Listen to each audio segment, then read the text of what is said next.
Do you enjoy listening to podcasts and think, man, I would like to make my own podcast? This is where I found myself last year, and I have learned a lot about what to do and a lot about what not to do.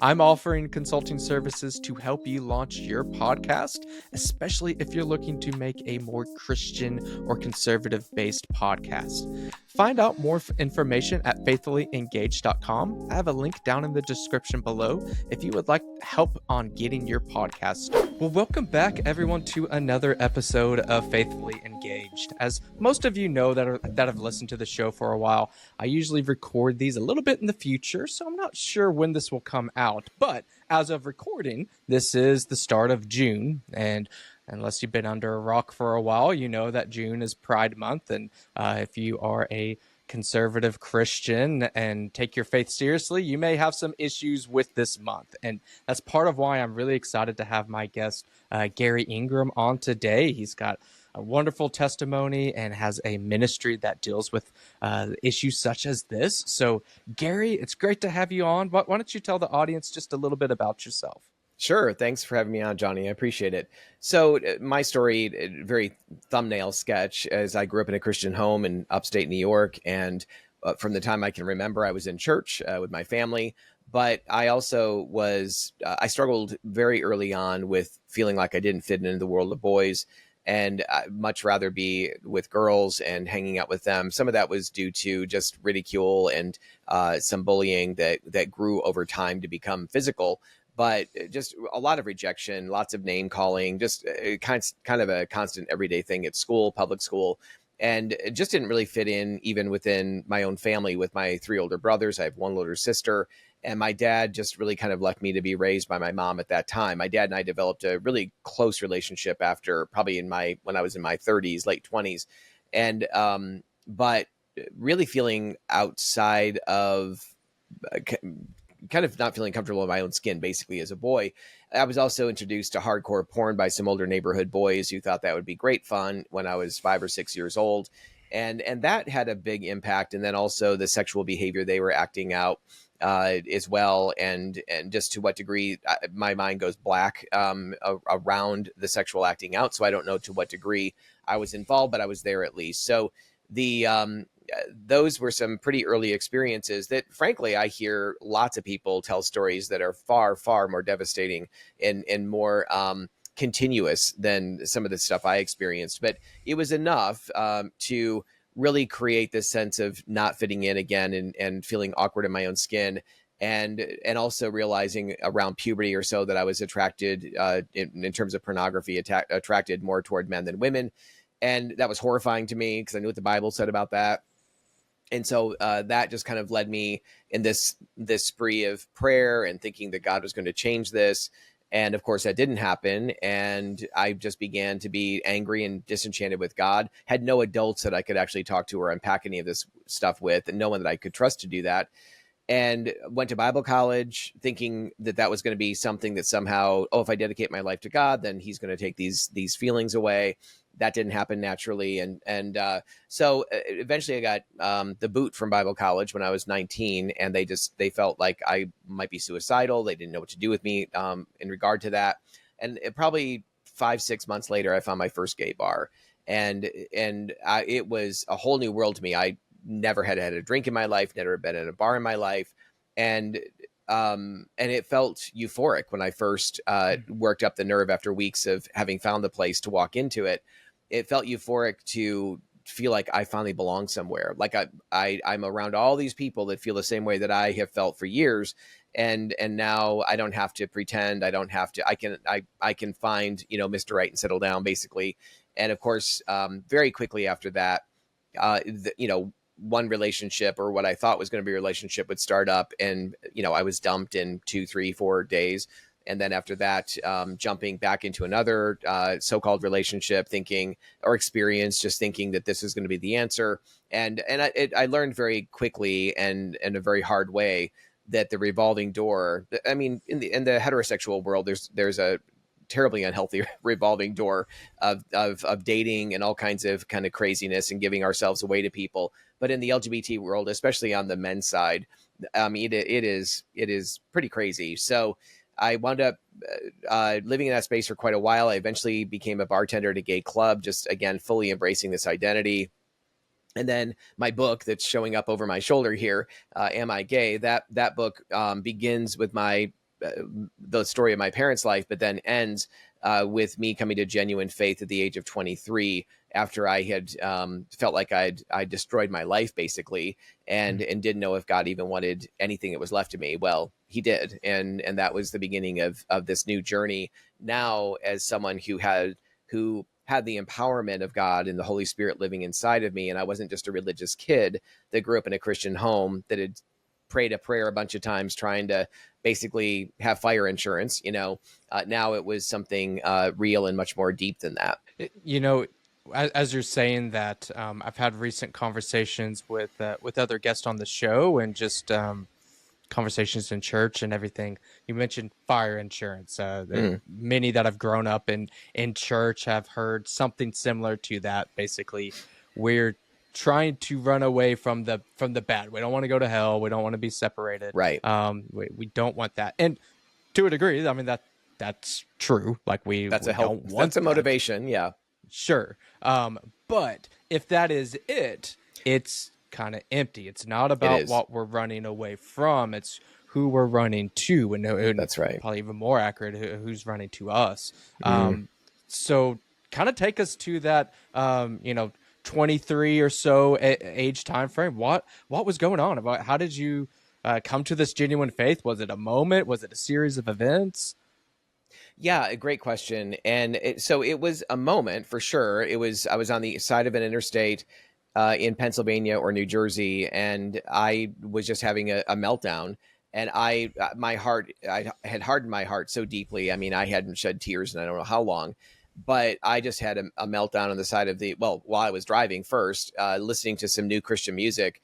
And the Lord just opened up my heart to really begin to feel the pain, the loss, just the ways that I'd so badly damaged myself, defiled myself and others. And he really, just in a gentle way, just allowed me to start to connect with that in an emotional way. And finally, I realized, holy cow, I've got to get off the road here, because I'm crying so much, it's hard to see where I'm going. And I pulled over, and here was my salvation prayer. I'd prayed the neat little Romans road, and I'm not disparaging that. It's so important that we understand that we need a savior, that Jesus died for us, that that we are sinners apart from Jesus, and we desperately need him.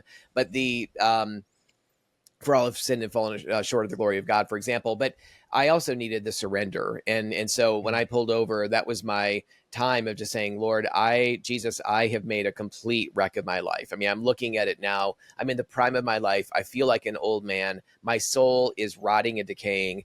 And I don't even know how. I can't repair any of this. I don't even know if you want what's left of me anymore, but if you do, you can have it. Boom.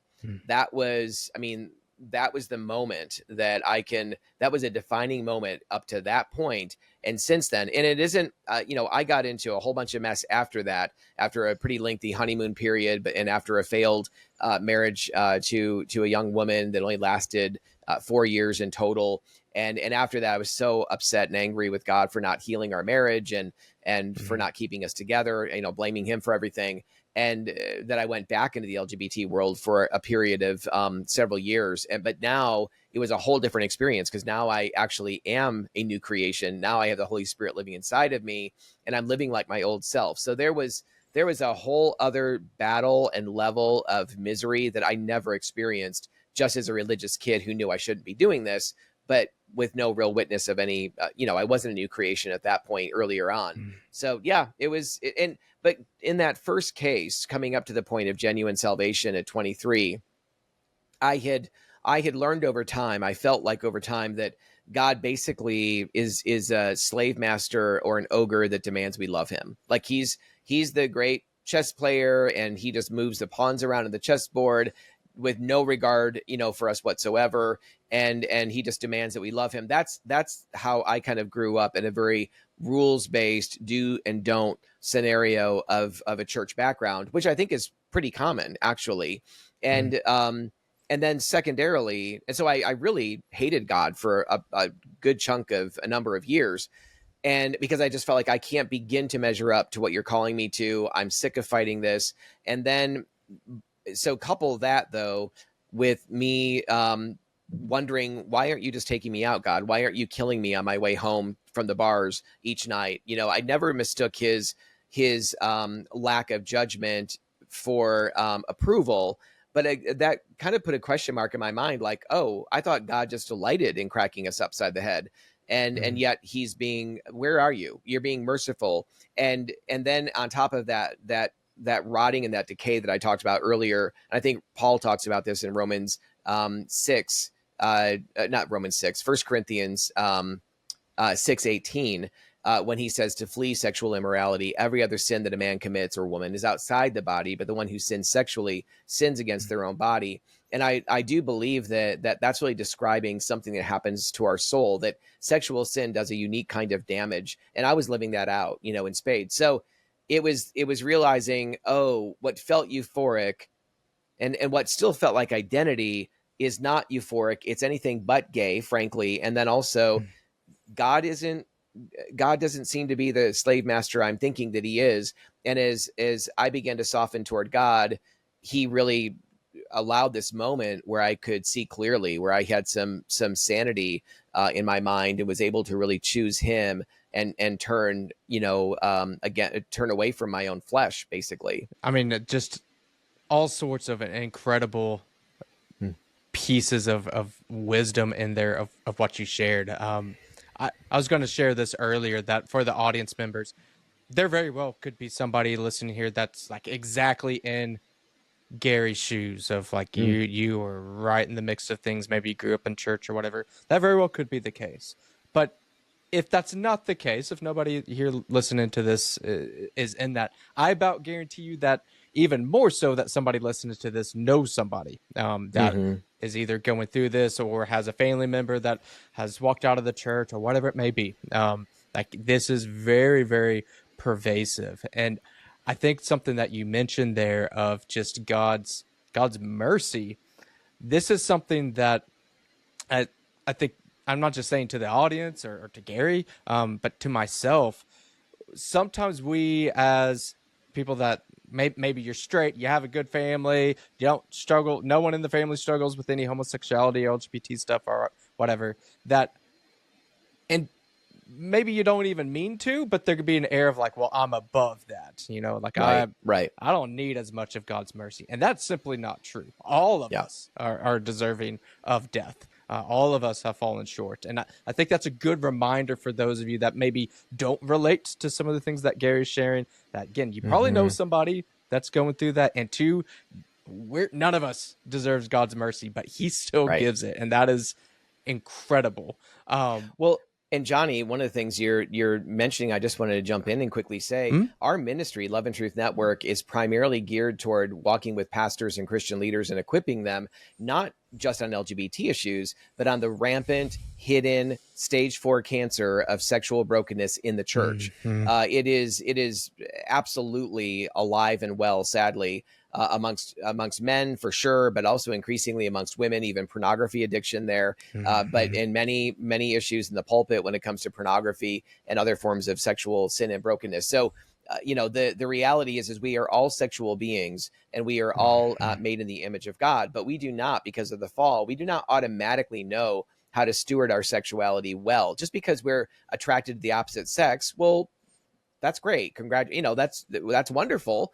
I'm glad that you don't wrestle with same-sex attraction or transgenderism or any of those things. But how are you truly stewarding your sexuality? How are you doing that in a way that really glorifies God? If you're a single man, single woman, that glorifies others. If you're married, how are you doing it really honoring your spouse in terms of not just your behavior, but also your thought life in regard to many things? So we all are in need of deeper healing and better understanding of how to steward this unbelievably powerful gift of our sexuality. Fantastic point. And that is something that unfortunately the church is not immune, as you say, to any sexual misuse, abuse, whatever that it is. You mentioned pornography. I mean, my goodness, that that one, I guarantee you either you're the one dealing with it. Guarantee I have listeners that are dealing with that. Of You course. Yeah. absolutely know somebody. Yep. It is very, very rampant.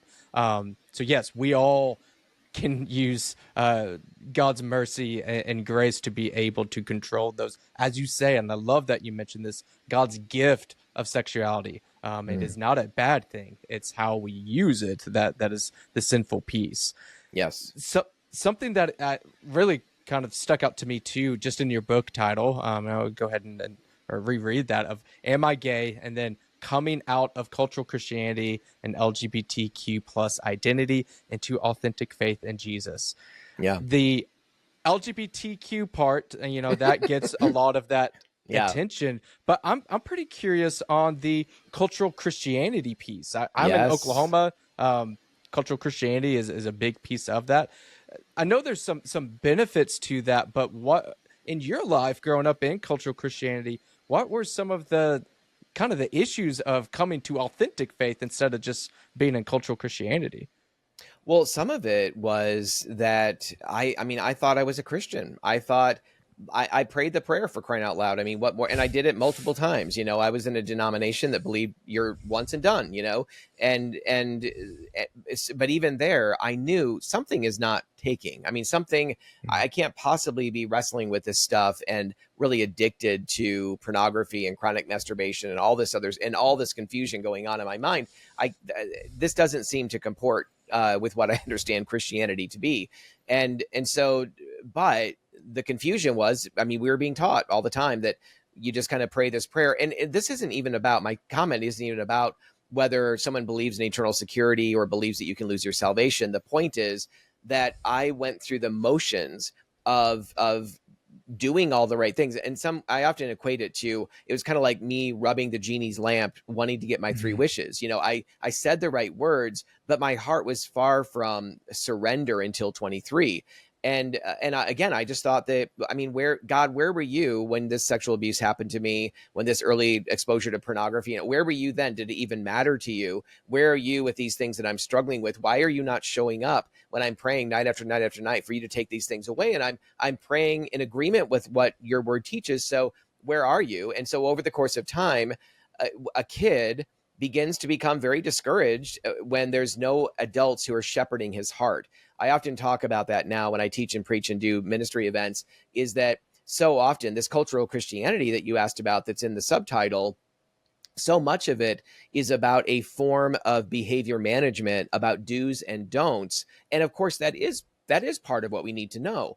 But when a child's heart, when a young person's heart, or an adult for that matter, is unshepherded, when there's no one really, and ideally fathers, when fathers are not dipping into those deep wells of their sons and their daughters' hearts and drawing to the surface what's really going on there, that child at a very early age begins to split off and begins to function outwardly as the dutiful little Christian, because that's what's expected.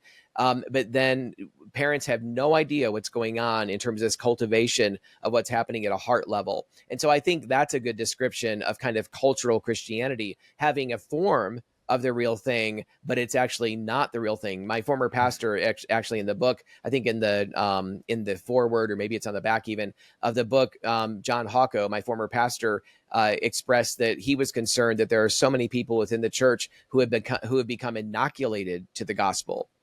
Because again, they've embraced more of this form of Christianity, but not the relationship and not the surrender that's needed to really come into or under the authority of the Lord. Yeah, no, I think that's a really good point. And that's particularly if you live in a very Christianized, I mean, the country of United States is still very Christian, although we are losing certainly quite a bit of that. But certainly the dominant religion, and there's pockets of the country that have it more so. And again, there's a lot of benefits to that in the society that I think the church has positively impacted cultures. That's but right. that alone is not enough. It's not enough to just go to church. It's not enough to pray the sinner's prayer, like you're saying, Gary. It's that surrender of your heart. It is absolutely necessary. The culture can't save you with that. Kind of along the lines of culture, though, some mentioned earlier, somebody here is either struggling with their sexual identity or whatever that may be, or you know somebody, have a family member, or maybe you're a pastor or ministry leader and trying to shepherd a group of people or family. Mm-hmm.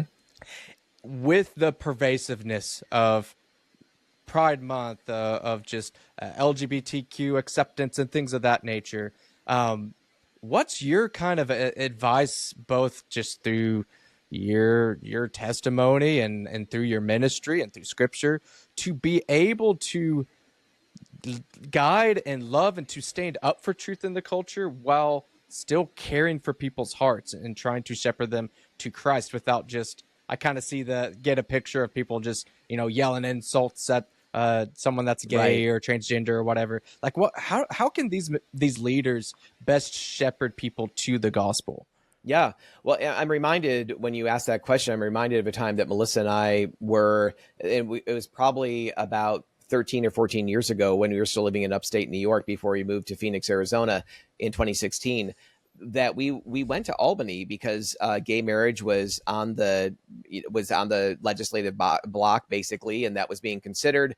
And we went up to basically share our story and explain. I mean, the reality is marriage is something that God designed. Marriage, God is the author of marriage, not the state. And God understood also that He created marriage in part for a lot of reasons, but in part, it's the only metaphor we have for Christ and the church as well. This union between one man and one woman, taking two aspects of the image of God, two different aspects of equal value of the image of God, and forming a one flesh union. That does not happen in two of the same gender partnerships. So anyway, we went up to speak biblically and lovingly on the topic, but frankly, I looked at Melissa and thought I would rather be on the other side of the hallway here with the LGBT people, because frankly, and many of the Christians were fine, but there were some of them that were just nasty, and that were they were haughty, they were arrogant, they were snotty, and I was embarrassed, frankly, to even be alongside of some of them. And on the other hand, you had some in the LGBT community that were just singing hymns. I mean, it was an irony to be. And my point in saying that is to say this. I oftentimes talk about the fact that we as Christians need to understand, and we as pastors need to equip people that we're shepherding. How do we as Christians stand against an ideology that is like a tsunami over our culture and is sweeping away not just adults, but children as well, even more so? And how do we stand against that and speak truth regarding it, but do it in a way that is loving and gracious, where we are unbending in terms of what's true? But we can stand against ideology, but we really need to be for people. We need to be not supportive of sin. I'm not saying that at all. Quite to the contrary, actually. But we need to understand, how do we connect with the hearts of men and women, of young people who are wrestling and struggling with all kinds of identity issues, who've been told over and over again in every media outlet that's out there that Christians hate you, that Christians think that they're better than you. Now, in some cases, yes, that's true. There's a self-righteousness issue in the church, and we always tend to hide our own sin and shine a spotlight on the LGBT community or others, and which is wickedness. We need to deal with our own junk so that we can see clearly, as Jesus said, taking that beam out of our own eye to see clearly how to help another. It's not that we are not supposed to help one another. It's not that that we are not supposed to be equipped to walk with one another, but we are to deal with our own stuff first, to be able to be whole enough to really be a good offering, and not just be the blind leading the blind, essentially. So I think that this idea of separating ideology from individuals and learning how to love well hurting and broken people. Man, I was a mess. Many people, maybe even listening or watching this, would probably not have even wanted to deal with me back in the day, before I was married, before I had my boys, before I was involved in ministry, when I was just an emotional basket case, because I just didn't know how to kind of be. I was so unsettled. I was so broken in my own masculinity. And God's brought a ton of healing, but he's done it through the body of Christ. He's done it through the church. He's done it in the context of community.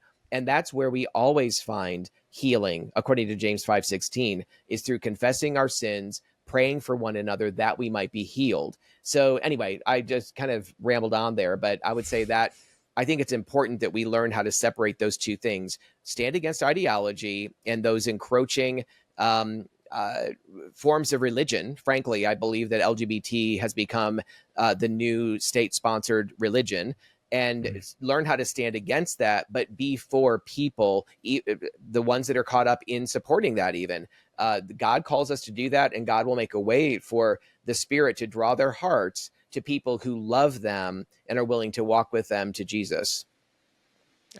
Absolutely. And I think one word that really comes to mind for ourselves as Christians, if you're going to be speaking out against ideologies, is humility. Like we Yes. talked about earlier, you listening to this, if you're a Christian, you're not better than anybody. None of Mm-hmm. us are deserving of anything. We are grateful for God's graciousness and for his gift of salvation. That absolutely, we want to share that. But the second that it's, well, I'm not like you guys, like we're better than you. And I think that's another thing too, that especially, when you see things that come your way on social media, the news or whatever, yeah, there's a lot of bad ideology out there. You're right. And we stand up against that. We stand for truth, and be unashamed of that. But the Mm-hmm. second it becomes personal, it's me versus you. You need to humble yourself. And maybe that's just a fight that you don't need to be in. Maybe you need to get away from that fight. But this is really important that you don't make yourself the victor. And I'm going to beat this person down. You've Right. already lost. It doesn't matter if you won the argument or not. You already That's right. lost if you have that mentality. Yep. It's very, very true. Yeah, absolutely. And again, so much.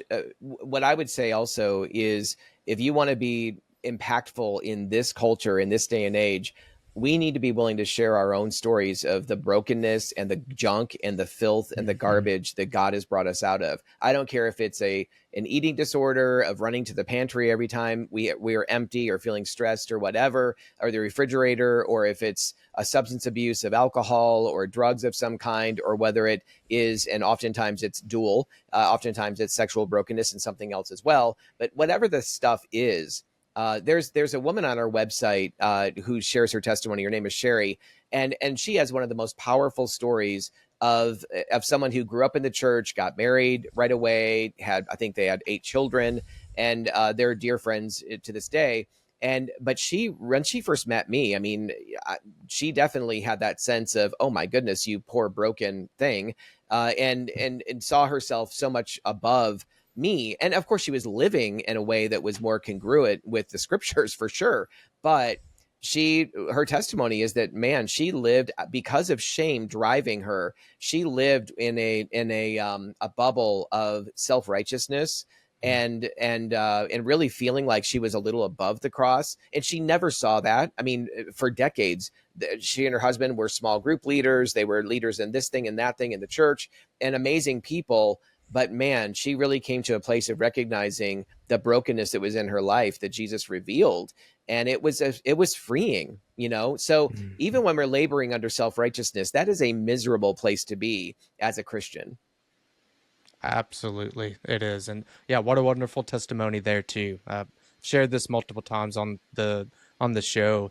Something I love that my church does is once a month they have we have a potluck, and one member shares their testimony, and we Beautiful. hear we hear everything. We hear that I was saved at 6 and so grateful that God raised me in a good, godly Christian home. And sure, I had some struggles, ups and downs, but I'm so grateful that he saved me from some of these other things that could have been. So grateful. Yep. And we Yep. get the opposite of, like, I was selling drugs and all these, like, kind of the really extreme type of testimonies. And Right. they're all beautiful, because that They are. 6-year-old or the 30-year-old, or if Yep. they grew up in church or if they grew up on the streets, God saved them, and that is a beautiful thing no Yes. matter what. Yes. So I think getting better at sharing that testimony of what God has done for you, what he has Yep. saved you from, that again, that humility, you're not the victor there. You didn't do anything. You got a gift. And That's and the right. culture needs to know that. Well, and Johnny, a lot of times I hear from people saying, "Oh, Gary, I hear a lot of broken stories and ones that are far more devastating than mine. Sexual abuse that happened to boys and girls, on and on and on by a parent or by somebody that should have been taking care of them or by a leader in the church or whatever. I hear those stories all the time and they're tragic. But I hear from people on occasion, and I know a lot of them are out there that they didn't get involved in drugs, they didn't get involved in sex, they were virgins or maybe one mishap or whatever prior, but they really lived a pretty clean and decent life, and they feel like, oh, my testimony is so boring. I just want to say to anybody who is hearing my voice right now, if you feel that way, let me tell you, your testimony is a radical testimony in a sex saturated and identity confused culture. So if you have not gotten involved in all the junk, do not feel like, oh, I don't really have anything to share. Yes, you do. You have a powerful story to share, and people need to hear that. The key thing is, as Johnny's already said too, is coupling the fact that that didn't happen to you, that maybe you didn't go down some of those pathways that I and many others that you might know did.